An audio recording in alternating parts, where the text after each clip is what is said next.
Hey everybody, this is Barbara, hippie homesteader wannabe here, and still fighting this cold or whatever it is I've got.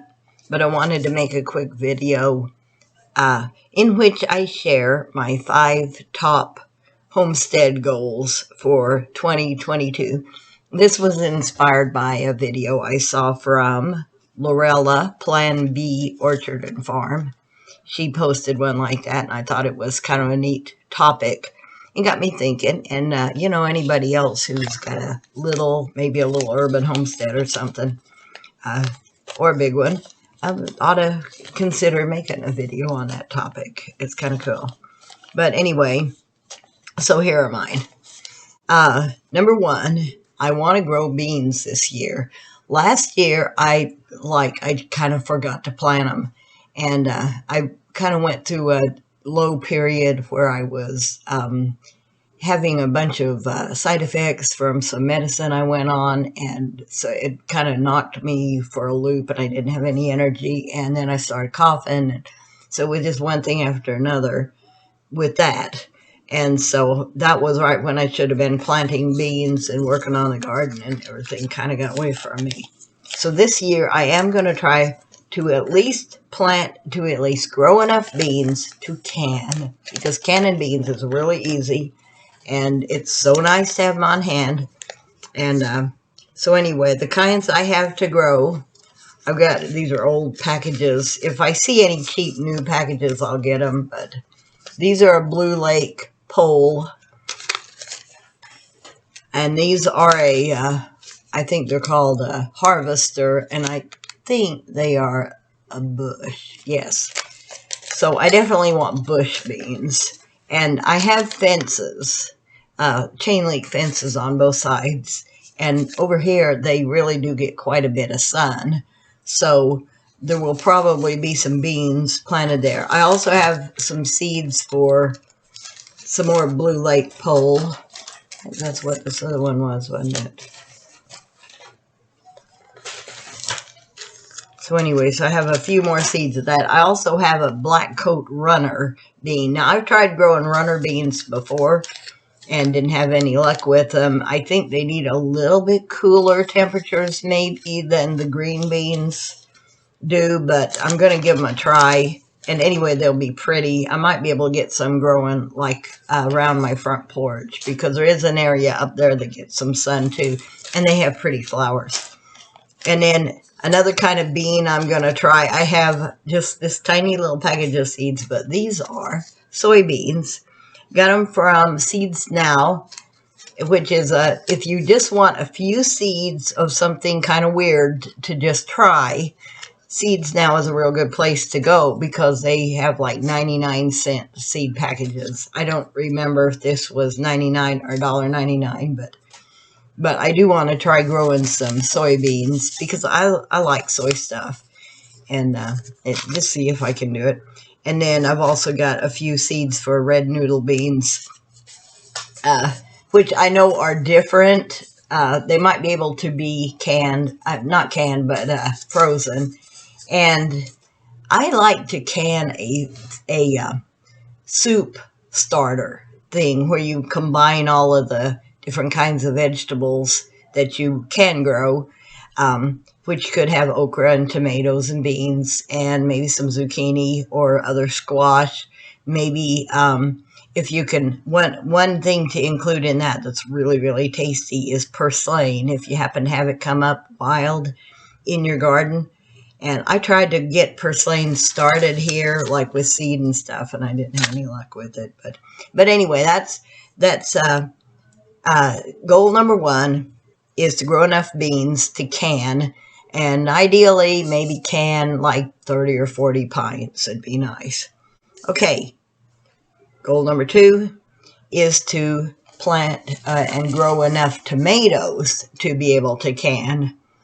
And I don't think I have my tomato seeds out here, but as you know from if you saw the other video, I've got the little bush steaks, and they're up. I've got the San Marzanos, and they're up. I've got the Better Boys, and they're up. And then I will no doubt have some wild cherry tomatoes come up. So, you know, between all that, there should be, maybe there'll be enough to can some. We'll just have to see how that works out. Okay, goal number 3 is to sell something that I produced myself. And whether, part of me would like to have a booth in the farmer's market for several reasons. One being that I'd like to get to know people in the community and push myself a little bit to be a little more social because, well, since I don't go to church anymore and since the, everybody kind of hunkering down at home, and it's like I don't feel like I socialize at all. So getting out and being more sociable, I think it'd be good for me. And there are a few things I could sell.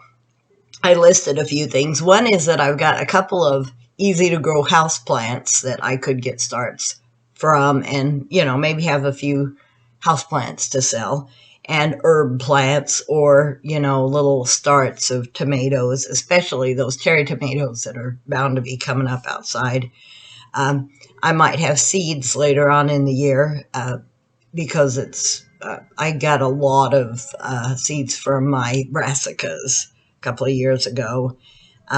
One thing I'd like to see if I couldn't sell is when the chickens raise up new babies to kind of get enough of that going that I could sell an occasional little starter flock to somebody who wanted to have some of these little Serama chickens because they're kind of nice for in town, provided you can have a rooster. If you can't have a rooster, and you just had a couple of, maybe 3 or 4 of the hens, they would give you some eggs, and they like to go broody. So if you got some hatching eggs from someplace and put under them, they would certainly hatch them out for you.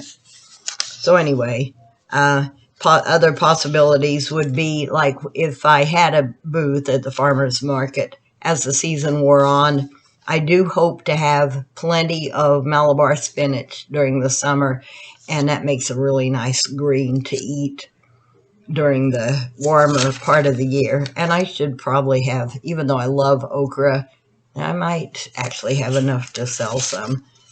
And, okay, 4. Goal number 4 is to learn more about and make and use homemade fertilizers. I am really horrible about not feeding my garden like I need to, and it's somewhere a long time ago I got this picture in my mind of overfeeding a garden and it burning up. And it's like I can't seem to shake that and realize that that garden needs what I can give it in terms of nutrition. So I want to learn more about making like compost, of course, and compost tea and comfrey tea, and maybe getting a little bubbler going through the compost tea, and just learn about and learn how to use homemade fertilizers. And along that same line, I don't know if I'll pull this off or not, but I'd really kind of like to learn to grow worms, have a worm farm or a worm bin, and explore that option. Because here in town, that's something I could do. It might be a little bit hard to find a safe place to put them during the cold part of the year where they wouldn't die, because it gets kind of cold here. It usually, we see a little bit of 0 through the winter, 0 F. And anyway, so it gets kind of cold. So I don't know how that'll work out, but I've wanted to have a worm bin for a while. So we'll see if that happens. And then number 5 is I've long wanted to try harvesting and using rainwater. And I got inspired by a YouTuber that I've been watching lately, whose channel is called Yellow Door Urban Homestead. And she just has some open trash cans that she lets the rain fall into, and then she dips it out with a bucket and carries it over where she needs to water, which is a lot of work, but still it's really neat. I mean, it's just using what you have and doing with what you have, and I'm kind of inspired by that. In fact, her channel is pretty inspiring. And you can see how much you really can do with just a little yard in town. And so I would definitely recommend that channel if you're like on a budget and got a small piece of property, but you really want to kind of homestead, whatever. And that's all I got to say. And I hope this wasn't boring or long or too long or anything. And anyway, I've been sick, so the creativity is kind of at a short level at this point. But I think I may be getting over it. And y'all hang in there, and I'll see you in the next one. Peace out.